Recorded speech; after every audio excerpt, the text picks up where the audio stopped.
Hello everyone, welcome back to this channel. Hope you all are doing great and learning English every single day. এই ভিডিওতে আমি আপনাদের সাথে আলোচনা করব কয়েকটা অ্যাডভান্স ইংলিশ স্ট্রাকচার নিয়ে। সো আজকে হচ্ছে আমাদের অ্যাডভান্স ইংলিশ স্ট্রাকচার ক্লাসের ডে 82।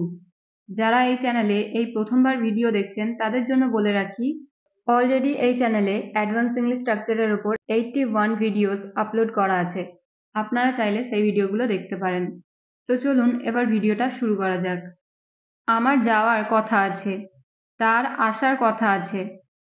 আমার কাজটা করার কথা ছিল, তার এখানে আসার কথা ছিল। আমরা আমাদের ডেইলি লাইফে এই ধরনের বাক্যগুলো ব্যবহার করে থাকি। তো চলুন শিখে নেওয়া যাক এই ধরনের বাক্যগুলো এবার থেকে আমরা ইংলিশে কিভাবে বলবো। এই প্রতিটা বাক্যে আমরা কমন দেখলাম কোনো কিছু করার কথা আছে বা কোনো কিছু করার কথা ছিল। সো এই কোনো কিছু করার কথা আছে বা কথা ছিল এরকম অর্থে আমাদের ইংলিশে ইউজ করতে হবে সাপোজ টু। তো সাপোজ টু আমরা ইউজ করব কোনো কিছু করার কথা আছে বা কথা ছিল এরকম অর্থে। তো এই ধরনের বাক্যগুলো বলতে হলে কমপ্লিট সেন্টেন্স স্ট্রাকচার হবে subject plus am is are অথবা was were plus suppose to plus ভার্বের first form plus other word. তো এবার চলুন দেখা যাক এই স্ট্রাকচারটা দিয়ে কয়েকটা এক্সাম্পল। ফার্স্ট ওয়ান ইজ আমার যাওয়ার কথা আছে। এই বাক্যটার ইংরেজি হবে I am suppose to go. I am suppose to go মানে আমার যাওয়ার কথা আছে। সেন্টেন্সটা প্রেজেন্ট টেন্সে হচ্ছে, তাই সাবজেক্টের পরে হলো অ্যাম। আর এখানে সাবজেক্ট অনুযায়ী কিন্তু অ্যাম ইজ আর অথবা ওয়াজ ওয়্যার হবে। নেক্সট এক্সাম্পল, তার আসার কথা আছে। তার আসার কথা আছে এই বাক্যটার ইংরেজি হবে he is suppose to come. He is suppose to come. তার কাজটি করার কথা আছে। He is suppose to do the work. He is suppose to do the work. Next, আমার যাওয়ার কথা ছিল। এই বাক্যটার ইংরেজি হবে I was suppose to go. I was suppose to go মানে আমার যাওয়ার কথা ছিল। তাদের খেলার কথা ছিল। They were suppose to play. They were suppose to play.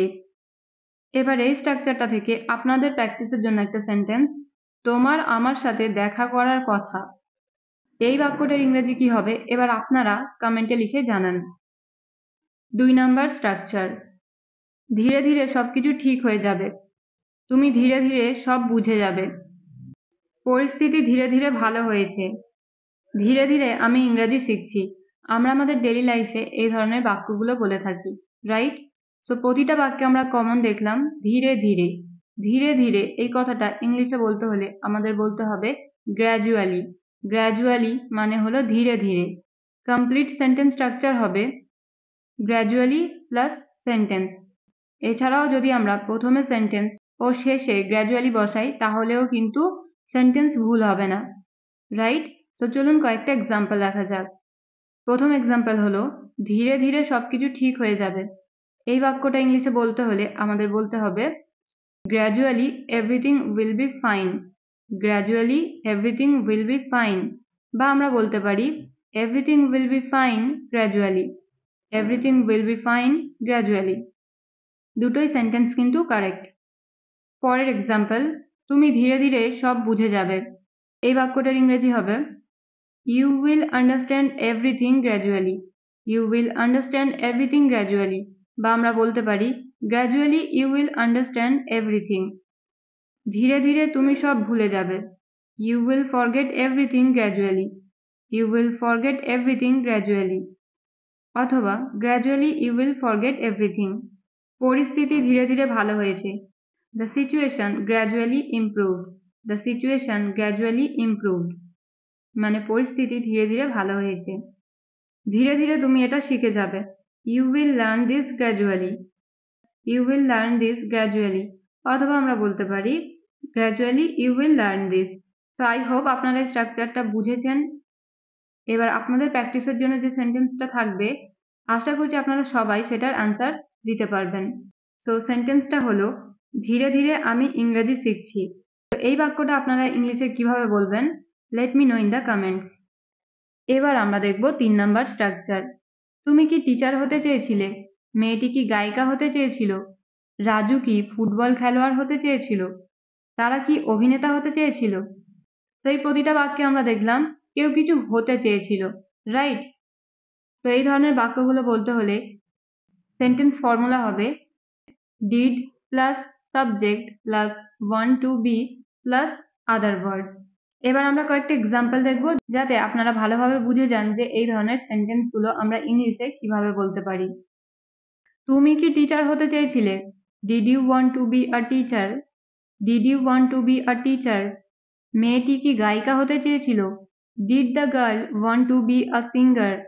Did the girl want to be a singer? Raju কি ফুটবল খেলোয়াড় হতে চেয়েছিল? Did Raju want to be a football player? Did Raju want to be a football player? মানে রাজু কি football খেলোয়াড় হতে চেয়েছিল? পরের এক্সাম্পল, সে কি ব্যাংক ম্যানেজার হতে চেয়েছিল? Did he want to be a bank manager? Did he want to be a bank manager? তারা কি অভিনেতা হতে চেয়েছিল? Did they want to be actors? Did they want to be actors? এবার আপনারা একটা বাক্য ইংলিশে বলবেন। তুমি কি আমার বন্ধু হতে চেয়েছিলে?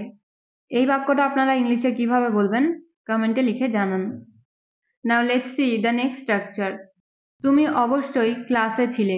সে অবশ্যই কলেজে ছিল। তারা অবশ্যই বাড়িতে ছিল। এবার শিখব আমরা এই ধরনের বাক্যগুলো ইংলিশে কিভাবে বলতে হয়। এই ধরনের সেন্টেন্সগুলো ইংলিশে বলতে হলে সেন্টেন্স স্ট্রাকচার হবে subject plus must plus have been plus place. Place মানে হচ্ছে যে জায়গায় ছিল সেই জায়গার নাম।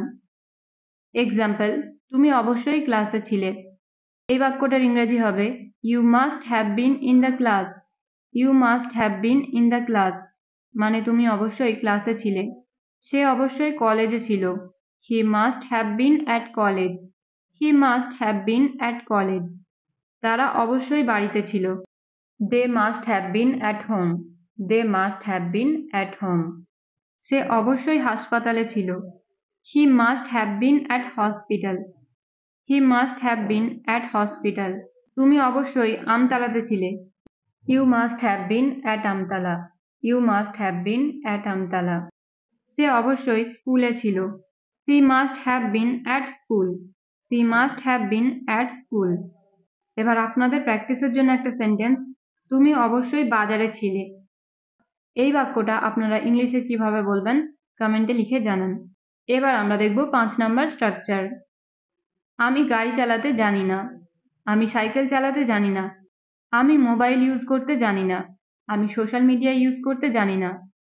এই ধরনের বাক্যগুলো কখনো কখনো আমাদের ডেইলি লাইফে বলার প্রয়োজন হয়। তো চলুন শিখে নেওয়া যাক এই ধরনের বাক্যগুলো আমরা ইংলিশে কিভাবে বলবো। তো এই ধরনের বাক্যগুলো বলতে হলে সেন্টেন্স ফর্মুলা হবে subject plus am is are plus unknown plus in plus ভার্বের ing ফর্ম। তো চলুন এবার এই স্ট্রাকচারটা দিয়ে কয়েকটা এক্সাম্পল দেখা যাক। ফার্স্ট ওয়ান ইজ আমি গাড়ি চালাতে জানি না। এই বাক্যটার ইংরেজি হবে I am unknown in driving. I am unknown in driving. আমি সাইকেল চালাতে জানি না। I am unknown in riding cycle. I am unknown in riding cycle. পরের এক্সাম্পল, সে কম্পিউটার ব্যবহার করতে জানে না। এই বাক্যটার ইংরেজি হবে He is unknown in using computer. He is unknown in using computer. সে অনলাইনে জিনিসপত্র কিনতে জানে না। She is unknown in buying online. She is unknown in buying online. এবার একটা সেন্টেন্স আপনারা বলুন, সে সোশ্যাল মিডিয়া ইউজ করতে জানে না। তো এই বাক্যটার ইংরেজি আপনারা ইংলিশে কিভাবে বলবেন এখনই কমেন্টে লিখে জানান। এবার আমরা দেখতে চলেছি 6 নাম্বার স্ট্রাকচার। আমরা আমাদের ডেইলি লাইফে এরকম ধরনের বাক্যগুলো অনেক বেশি ব্যবহার করে থাকি। তো বাক্যগুলো হলো কাঁদার আগে সে হাসছিল। যাওয়ার আগে সে অপেক্ষা করছিল। খাওয়ার আগে আমি কিছু ভাবছিলাম। ঘুমানোর আগে আমি জল খাই।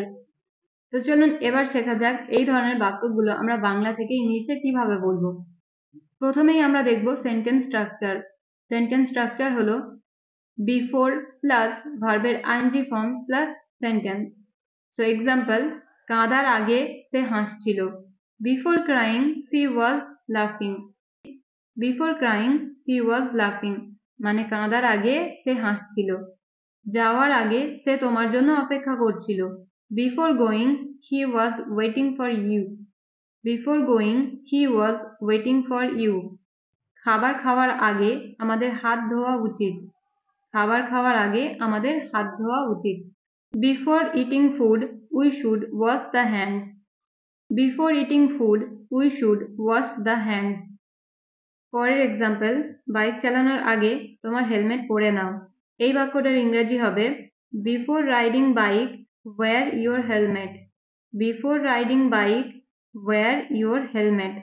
আশা করছি এই স্ট্রাকচারটাও আপনাদের কাছে ক্লিয়ার। এবার একটা বাক্যের ইংরেজি আপনারা বলবেন। বাক্যটা হলো ঘুমানোর আগে আমি জল পান করি। এই বাক্যটা ইংলিশে কি হবে আপনারা কমেন্টে লিখে জানান। প্রতিটা স্ট্রাকচারের শেষে আমি আপনাদের প্র্যাকটিসের জন্য একটা করে সেন্টেন্স বলে থাকি। তার কারণ হলো আপনাদের ভিডিওটা দেখার সাথে সাথে যাতে প্র্যাকটিসও হয়ে যায়, রাইট? এবং আপনাদের মধ্যে অনেকেই আছেন যারা কিনা প্রতিটা সেন্টেন্স কমেন্টে লিখে জানানোর চেষ্টা করেন। So I am really glad for you guys. So এখানেই ভিডিওটা শেষ করছি। আবার দেখা হবে নতুন একটা ভিডিওর সাথে। Till then stay happy and keep learning.